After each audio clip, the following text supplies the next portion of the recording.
This is a tutorial to take you from Windows 7 to Windows 10.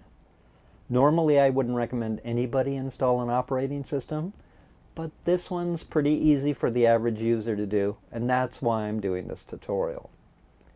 This is an Acer computer that had Windows 8 on it, and it was never used. And about a week ago I rolled it back from the OEM partition to an original factory default install of Windows 7. I then tweaked that default up.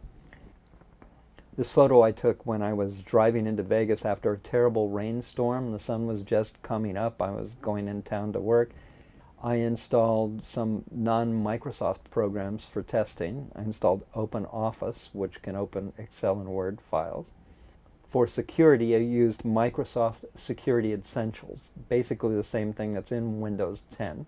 I have a warning here. When you install Windows 10 from Windows 7, you can roll back to Windows 7 for 1 month only. But that becomes much harder if you have a different virus program installed when you install Windows 10. So what I recommend you do is uninstall your virus program and reinstall Microsoft Security Essentials, even if you only do this temporarily. That way, if you hate Windows 10, you can roll back to Windows 7, but you can only do that for 1 month, and I have more details on how to do that in the middle of this video. I installed other programs, a printing calculator program that I like to use.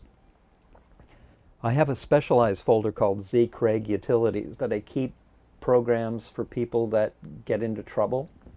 And they're just some shortcuts and hotkeys that do different things to the system. But one of the programs in there is a program that IDs the motherboard, memory, your BIOS revision, and things of that nature that people never remember. They don't know how much memory they have in a system often. They don't know what revision is on their motherboard. They may not even know what kind of motherboard they have. And so this program will tell you the chipsets and things you may need to know for higher end programs if you need to install them. They also help with any maintenance problems you might run into.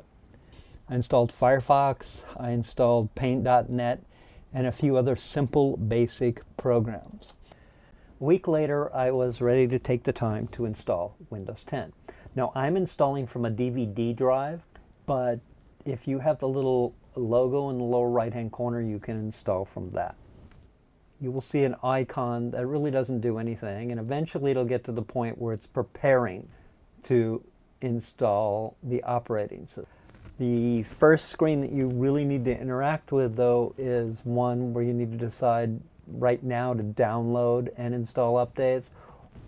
Then you get to a point where you can do a cold install or not.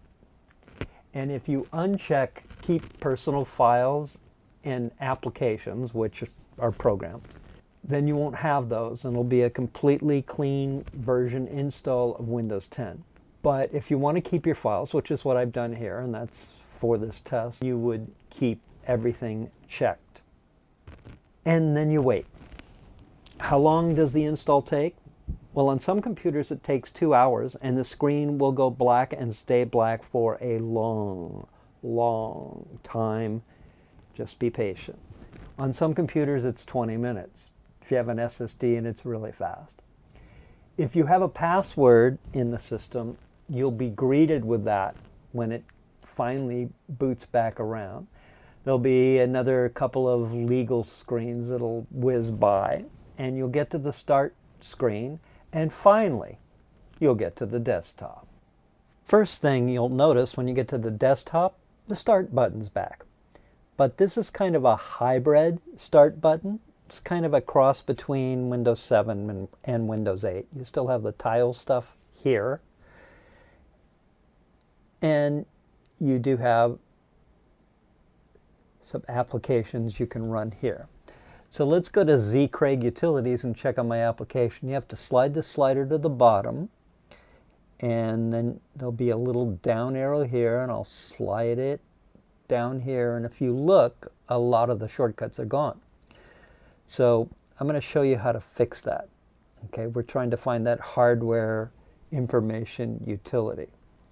I'll hit the Windows key and E, then I'll click on this PC.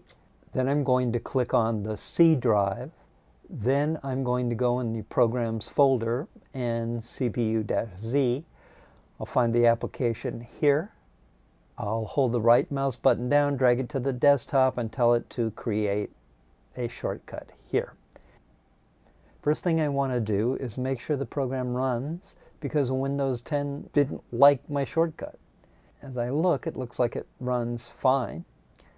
So once I have that done, I'll close it. I want to rename it by hitting F2. I'm going to just type in CPU space mom info for CPU motherboard info. I now go back to all apps again, and again to Z Craig Utilities. And we'll right click on any one of these under the title. So I'll right click and I'll go open file location. I'll now take this shortcut and drag it into the file location, move it actually into the file location. So we'll move it to Z Craig Utilities. And it's asking for administration privileges. We'll click continue, go back to the start menu, slide down to Z Craig Utilities, click on CPU info, and we can see that it runs okay. Now you know why I like shortcuts better. And so now I'm going to show you how to do a shortcut. When I installed Windows 7, I already set up paint.net.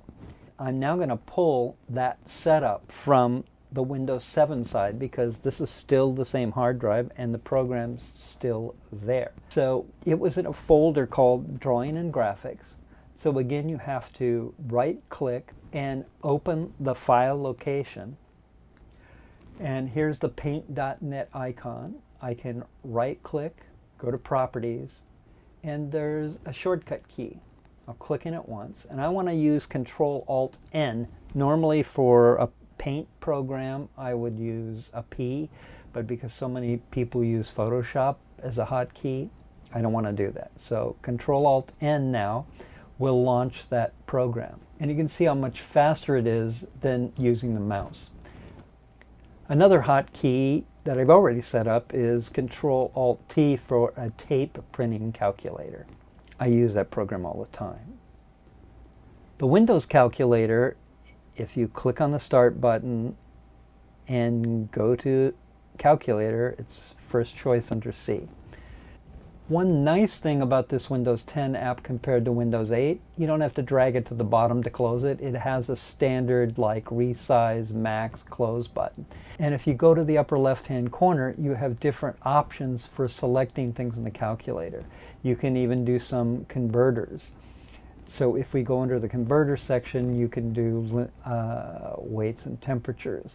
You can do volume. If you can do a standard or scientific, we can do temperature conversions. So this is the standard Windows calculator. And you can max it. Not that you ever would want to, but you can max it like a regular Windows program. I've uninstalled Firefox from this system. I did this to show you how you can install a browser and set it as the default under Windows 10. Microsoft has a new browser, an Edge browser, and you may want to keep it because of the talking digital assistant capabilities on that system. So you don't have to set Firefox as a browser, but you can install it. If you do electronic copyrights, of course, the Copyright Office wants you to use Firefox.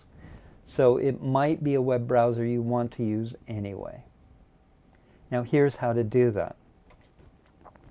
The program's going to install like any normal program. So if you have an installer that you've downloaded, you can just click on the executable file and install it, and you can do a custom or a regular install, whatever you wish. Now let's say we want to make this the default browser. So we're going to run it one time. I can actually pin it to the taskbar if I want. You can do that by right-clicking and pin to the taskbar. it'll say, you could click here and say use it as a default browser, but that actually won't happen until down at the bottom here you see where it says web browser choose your default. So slide down to this, click on it, and now click on Firefox. It's now the default browser, and we can close it. Now we may want to put Firefox in the start position. And so to do that, you right click and you click on Pin to Start. Once you do that, it's going to be one of these tiles here in the corner, and you can see you can move the tile around. You have 4 different size options for these tiles.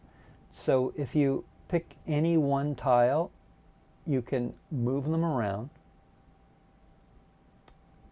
You can right click, resize. This is male, so that doesn't need to be large at all. These are dynamic tiles, and they will give you news feeds. If the calendar were set up, it'd give you your schedule. Any photos that you have on your system, it's going to randomly display the photos in the photo section. And you can move these around to resize them as you wish. If you want to make this one bigger, for example, you can right click on it and you can resize it to a wide. There's the large tile. I almost think that's too large. I'm going to change it back to medium. So these dynamic tiles kind of work in this way. They're constantly updating. This is the Microsoft Store, and it's in 2 locations, which that sort of figures, right? It's down here in the taskbar. It's also up here. I can right click, resize it, make it small, and put it next to the mail icon. Now I've unpinned that app, but I can still get it back. If I look at all apps, that app can go back and I can repin it to start later if I want to. Right click and you can unpin it from start, or you can uninstall it. If you uninstall it and then want to get it back, you have to go to the Microsoft Store to get it back. Otherwise, you can just right click on it from the start menus itself. You can drag this up. This is as high as your start menus get. You could drag it down. That's kind of as low. I'm kind of keeping it in the middle right now. But you can put it any place that you like working. Of course, if you click on the desktop, it goes away. I'm going to modify the weather app. If you just click on it and you click on the lines at the top, you can get a forecast. You can change some of the other settings in the weather app. You can go to places and get the weather and change it. I have a default location here under the circle at the bottom is your default settings. And that's pretty much how you modify the Microsoft Dynamic Tile apps. They're all part of the Start menu. Shut the system off. Just simply right-click on the Windows icon and click on Shut Down, or click on the Power and Shut Down button. You can hit the Windows key and E, or you can click on File Explorer and it'll bring up File Explorer like before. Or you can click on the arrow to the right, that's a jump list. The bottom are the folders that we're most frequently in. And at the top, separated by this gray line, is anything that you want to pin to these folders or unpin by right click. If you hit the Windows key and E, you'll notice a quick access area in File Explorer.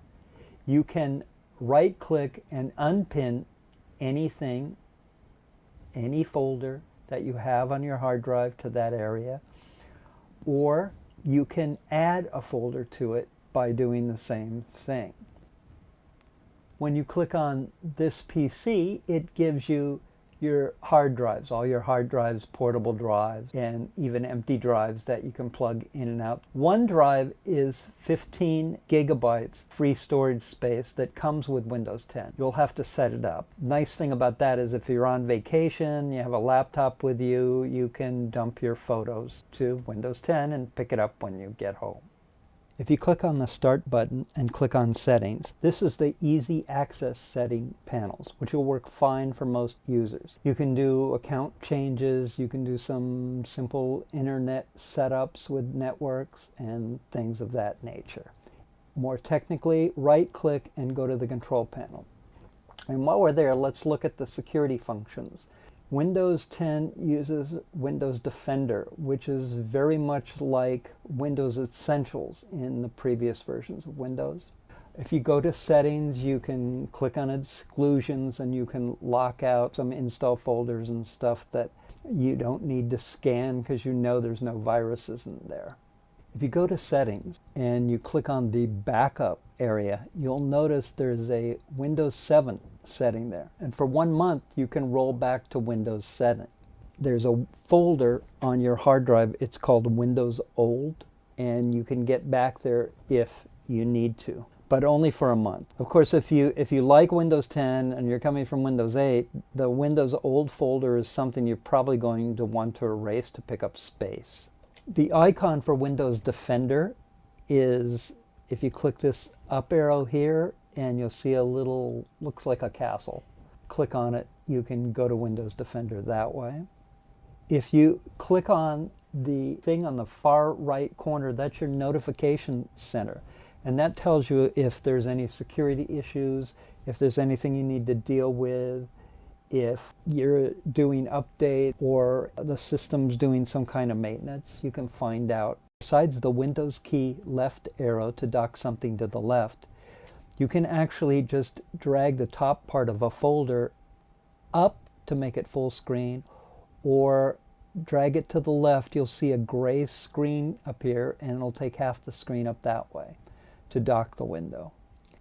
So if I wanted to dock this window to the right of it, I just drag it to the right and they dock next to each other. If you want to further reduce screens and you want 3 on one side, you can take it to the corner and that will dock it on that half in the corner. The other thing this version of Windows can do is run virtual desktops. What that means is you can run different things and you can click this button to switch from the desktops. When you don't have any desktop open, your only option will be a new desktop. Once you have them open, you can jump back and forth from different desktops.